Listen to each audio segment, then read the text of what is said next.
Hello friends, जैसा कि आप लोगों को पता होगा कि अभी 25 तक एपिसोड आएगा, इसलिए आप लोग इस चैनल को ज़्यादा से ज़्यादा सब्सक्राइब कर लें। आज 1725 तक अपलोड कर दूंगा वीडियो। जरीना बेरहमी के साथ अपने पास आए शलाका की तरफ देखती रही, लेकिन उसने कुछ नहीं कहा।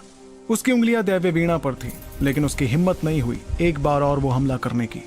जरीना इतनी कमजोर हो गई थी कि उसके मुंह से खून निकलने लगा था और उसकी सारी शक्तियां खत्म हो गई थी। वहीं जब शलाका ने देखा कि जरीना अभी भी वो अनंत खजाना देने को तैयार नहीं थी, तो उसने अपने हाथ में काले रंग का भाला लाते हुए कहा, कितनी जिद्दी हो तुम। खैर, अब जो कि यही तुम्हारा फैसला है, तो मैं तुम्हें खत्म करने के सिवाय और कुछ नहीं कर सकता। ऐसे खूबसूरत फूल को बगीचे में रोंदना कितना बुरा लगता है। इतना कहकर उसने आह भरते हुए अपने भाले से सीधा जरीना पर हमला कर दिया। वहीं उस खतरनाक हमले को अपनी तरफ आते देख जरीना ने हड़बड़ाते हुए दैव्य वीणा अपने सामने कर दी। ऐसा करते हुए वो शलाका के खूंखार हमले से खुद को बचाने की कोशिश कर रही थी। भले ही वीणा का इस्तेमाल कर वो उस भाले की नोक को रोकने में कामयाब रही थी, लेकिन उसकी बेइंतहा ताकत की वजह से जरीना को एक तेज झटका लगा और उसके मुंह से और खून निकलने लगा। जरीना को इस तरह मजबूर होते देख शलाका के चेहरे की मुस्कुराहट और ज्यादा बढ़ गई और उसने तुरंत अपना भाला हिलाते हुए सीधा जरीना के माथे पर हमला कर दिया। पर जिस वक्त जरीना को लगा कि वो शलाका के हमले से खुद को नहीं बचा पाएगी, तभी एक हवा का झोंका आके आया और उस भाले की नोक से टकरा गया। वो भाला असल में सुनहरे तेंदुए के बड़े से शरीर से टकराया था, जिसके आर पार होने के बावजूद वो जरीना तक नहीं पहुंच पाया। इस अचानक से आई लाश से खुद शलाका भी काफी हैरान रह गया था, लेकिन अगले ही पल उसे समझ आया कि ये लाश एक लड़के ने उसकी तरफ फेंकी थी। सिर्फ यही नहीं, बल्कि वो लड़का एक झटके में गायब होकर शलाका के पास आ गया था और अपने प्राचीन ड्रैगन पैर के साथ शलाका पर जोरदार हमला करने लगा। ये देखते ही शलाका के चेहरे का रंग बदल गया और वो ऐन वक्त पर खुद को संभाल भी नहीं पाया। छोटू की जोरदार लात से टकराकर शलाका बहुत पीछे चला गया, लेकिन उसने खुद को संभालते हुए हंसकर कहा, मानना पड़ेगा, चालाक तो हो तुम। तभी छोटू जरीना के पास आकर खड़ा हो गया, जिसे देखकर जरीना के चेहरे की फिक्र थोड़ी कम हुई, लेकिन इसके साथ ही उसने छोटू को समझाया कि ध्रुव, संभल कर रहना, ये मीरांश दल के 8 हिस्सों में से एक का सेनापति है। इस पर छोटू जानलेवा इरादे के साथ शलाका की तरफ देखने लगा, जिसके तुरंत बाद उसके चेहरे पर खूंखार मुस्कुराहट आ गई। इस मुस्कुराहट के साथ उसने अपना सिर हिलाते हुए कहा, फिक्र करने की कोई बात नहीं है, मीरांश दल का ये सेनापति बहुत जल्द था होने वाला है। वहीं छोटू की बात सुनकर शलाका के चेहरे पर भी हल्की मुस्कुराहट आ गई। उसने गुरूर भरी आवाज में छोटू से कहा, इतना यकीन है तुम्हें खुद पर? इतने सालों में तुम पहले हो जिसने मेरे सामने खड़े होकर ऐसी बेवकूफी भरी बात करने की हिम्मत की है। जाहिर सी बात थी कि मीरांश दल सबसे ताकतवर महान दल माना जाता था और उस दल में भी शलाका का ओहदा काफी ऊंचा था। इसी वजह से सभी लोग उससे कुछ भी कहने से पहले 100 बार सोचते थे। पर उसकी धमकी से तो छोटू को कोई फर्क ही नहीं पड़ा, बल्कि उसकी आंखों में उसका खूंखार इरादा लगातार बढ़ता गया। इस अचानक से हुई हरकत से वो पहले तो काफी घबरा गया था। ऐसा इसलिए क्योंकि शुरू से ही उसे जरीना को अपने साथ लाना खतरे से भरा कदम लग रहा था। अगर गलती से भी उसे कुछ हो जाता तो छोटू किस मुंह से नीरजा या महेंद्र को जवाब देता। लेकिन अब जो कि छोटू जरीना के पास खड़ा था, इसलिए उसे जरीना की फिक्र नहीं हो रही थी। तभी छोटू की तरफ देखकर शलाका को अचानक से कुछ याद आ गया और उसके चेहरे की मुस्कुराहट थोड़ी कम होने लगी। इस लड़की ने तुम्हें ध्रुव कहा? एक मिनट, तुम कहीं वही ध्रुव रायजादा तो नहीं जिसने यालीन को जख्मी किया था? इसका मतलब तुम लोग यावर दल के लोग हो। तभी तो मैं सोचूं कि आखिर ये खूबसूरत लड़की इतने गुरूर में क्यों है। तुम तो कमजोर यावर दल के कमजोर योद्धा हो। लड़के, मैं बता दूं कि मेरे सामने गुरूर दिखाना, वो भी सिर्फ इसलिए क्योंकि तूने यालीन को जख्मी किया था, बहुत बड़ी बेवकूफी होगी। माना कि मेरे मीरांश दल में तेरा थोड़ा बहुत नाम चलता है, लेकिन अगर मैं तुझे कैद करके अपने दल में ले गया तो मेरे दल वाले तेरा क्या हाल करेंगे, तुझे अंदाजा भी है। लेकिन उसकी बात को नजरअंदाज कर छोटू ने पास ही खड़ी जरीना से कहा, जरीना, इस जगह से काफी दूर चली जाओ और बहुत संभल कर रहना। ये सुनते ही जरीना हामी भरते हुए पीछे हो रही थी कि तभी अचानक उसके चेहरे का रंग बदलने लगा। दरअसल उसे जंगलों के पास से एक तेज हवा का झोंका महसूस हुआ, जो सीधे शलाका के पास आ गया था। वो झोंका असल में काले कपड़ों वाला एक लड़का था, जिसने वहां पहुंचते ही छोटू को देखकर शलाका से पूछा, ये क्या, तू अभी तक उस लड़की से वो अनंत खजाना छीनने में कामयाब नहीं हो पाया, वो भी इस लड़के की वजह से?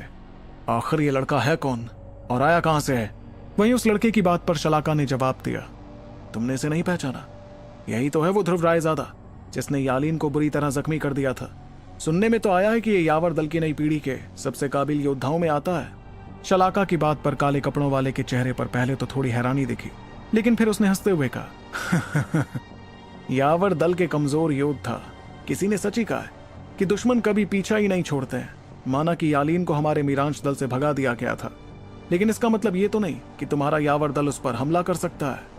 इस वक्त छोटू भी गौर से उस काले कपड़ों वाले लड़के को ही देखता जा रहा था। उसके शरीर से तिलिस्मी जानवरों के खून की अजीब सी बदबू आ रही थी, जिसे महसूस कर छोटू ने अपनी नजर पहाड़ की तरफ घुमाई और वो एक झटके में समझ गया कि उस लड़के ने वहां से भागने वाले तिलिस्मी जानवरों को खत्म कर दिया था।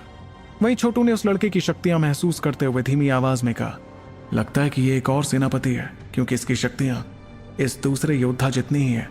यकीन नहीं होता कि इस मामले से निपटने के लिए मीरांश दल ने अपने 2 सेनापतियों को यहां भेज दिया। 2 ताकतवर 9वें पड़ाव के निर्वाण जो यालीन जितने ही ताकतवर थे, वाकई बहुत ज्यादा खतरनाक साबित हो सकते थे। बल्कि अगर छोटू को अकेले दोनों का सामना करना पड़ता तो वो खुद मुश्किल में पड़ जाता। ये बात जरीना भी अच्छी तरह समझती थी, इसलिए जहां एक पल पहले वो पीछे हट रही थी, वहीं काले कपड़ों वाले को आते देख वो वहीं के वहीं रुक गई। फिर उसने अपनी उंगलियां वीणा पर रख दी और वो हमला करने के लिए तैयार हो गई। तभी काले कपड़ों वाले लड़के ने छोटू और जरीना की तरफ देखते हुए कहा, चलो इन्हें खत्म करते हैं और खजाने की तरफ बढ़ते हैं। क्या कहते हो? मैं इस लड़की को संभालता हूं, तुम इस लड़के को संभालो।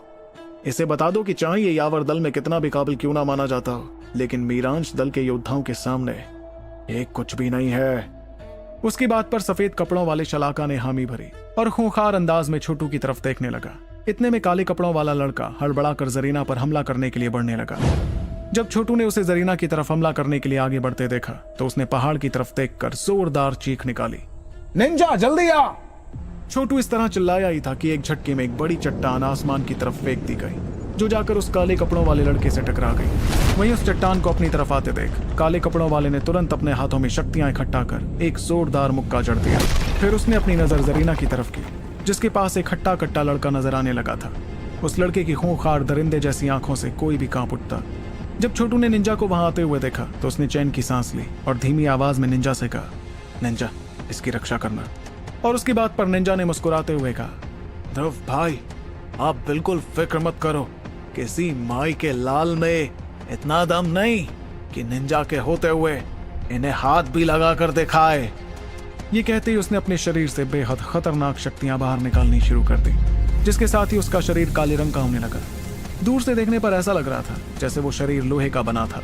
जिस दौरान निंजा मुकाबले के लिए तैयार हो गया, उतने में अचानक हवा में एक बुजुर्ग की आवाज सुनाई पड़ी, महज एक तिलिस्मी जानवर, लेकिन हिम्मत तो देखो, हमारे मीरांश दल से टकराने की गुस्ताखी करता है। उस आवाज के तुरंत बाद छोटू और निंजा के चेहरे का रंग बदलने लगा और उन्होंने अपनी नजरें घुमाते हुए देखा कि थोड़ी दूरी पर धुंधली जगह से भूरे रंग के कपड़ों वाला एक बुजुर्ग बाहर आने लगा। छोटू ने गौर से उस भूरे रंग के कपड़ों वाले बुजुर्ग को देखा, जिसे देखकर निंजा को एक अजीब सा खतरा महसूस होने लगा। इस खतरे के चलते उसके शरीर का काला रंग और भी ज्यादा गहरा हो गया, जैसे वो अपनी पूरी शक्तियां इस्तेमाल करने को तैयार हो गया था। इस दौरान छोटू चेहरे पर परेशानी के साथ उस बुजुर्ग को देखता गया। उसे बिल्कुल उम्मीद नहीं थी कि मीरांश दल ने न सिर्फ 8 हिस्सों में से 2 के सेनापतियों को भेजा था, बल्कि उनके साथ एक बेहद ताकतवर बुजुर्ग को भी भेज दिया था।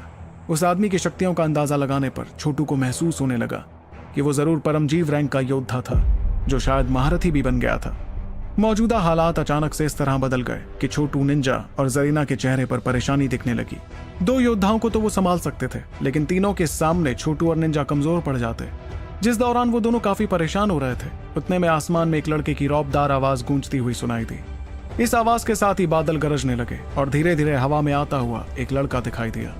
उस लड़के ने काले रंग के कपड़े पहने थे और उसने चिल्लाते हुए कहा, महाशय, इस उम्र में जब हड्डियां टूटती हैं ना, तो वो जल्दी जुड़ती नहीं है, और इतिहास गवाह कि चाहे लाख आंधियां आए या 1000 बिजलियां गिरे, वो फूल खिलकर रहेंगे जो खिलने वाले हैं। हम तीनों भाई वही फूल हैं, लेकिन तुम तीनों महज कुछ कीड़े हो जो कुछ देर में खत्म हो जाओगे। यह आवाज थी ध्रुव शौर्य की, जो खतरनाक अंदाज में छोटू के सामने आकर खड़ा हो गया था। वहां आते ही वो आंखों में बेरहमी के साथ उस बुजुर्ग को देख रहा था। जब भूरे कपड़ों वाले बुजुर्ग की नजर भी ध्रुव पर पड़ी तो उसके चेहरे पर हल्की परेशानी नजर आने लगी। वो भी समझ रहा था कि ध्रुव से निपटना थोड़ा मुश्किल तो होने वाला था। दूसरी तरफ पहाड़ से एक और शरीर हवा में आने लगा, जो फिलहाल खून से लथपथ था और जिसकी हालत बहुत बुरी थी। ये शरीर था सुनहरे उल्लू का, जिसने भूरे कपड़ों वाले बुजुर्ग को देखकर खुशी से चिल्लाते हुए कहा, बुजुर्ग जफ्फार, आप आखिर आ ही गए। देखिए, लड़का महारथी परमजीव रैंक का है, मतलब आप जितना ही ताकतवर है, लेकिन अगर हम दोनों हाथ मिला ले तो हम आसानी से इस लड़के को खत्म करने में कामयाब हो जाएंगे। इस वक्त उस बुजुर्ग जफ्फार के चेहरे पर खौफनाक इरादा झलक रहा था, लेकिन सुनहरे उल्लू की बात सुनकर उसके चेहरे पर अजीब सी मुस्कुराहट आ गई। फिर उसने हंसते हुए कहा, इस बार मुझे आने में थोड़ी देर तो हो गई है। इस वजह से तुम्हें और तुम्हारे साथियों को बहुत नुकसान हुआ है, लेकिन अच्छी बात यह है कि तुम्हारे ये दुश्मन हमारे भी दुश्मन ही निकले, इसलिए हम इन्हें यहाँ से जिंदा वापस जाने तो हरगिज नहीं देने वाले। चलो एक साथ मिलकर जल्द से जल्द इन्हें खत्म करते हैं।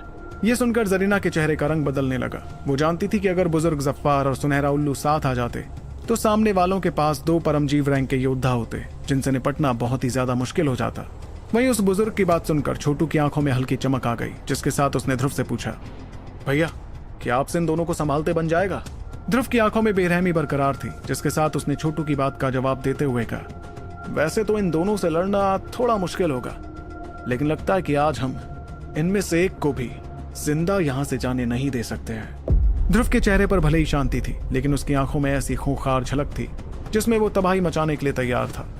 वैसे तो अभी तक उसकी पूरी शक्तियां वापस नहीं आई थी, लेकिन फिर भी शायद वो दोनों से निपटने में कामयाब हो जाता। तभी ध्रुव की बात सुनकर छोटू भी बेरहमी भरी मुस्कुराहट के साथ कहने लगा, यह भी कोई कहने वाली बात है भैया, आज इन सभी का आखिरी दिन होने वाला है।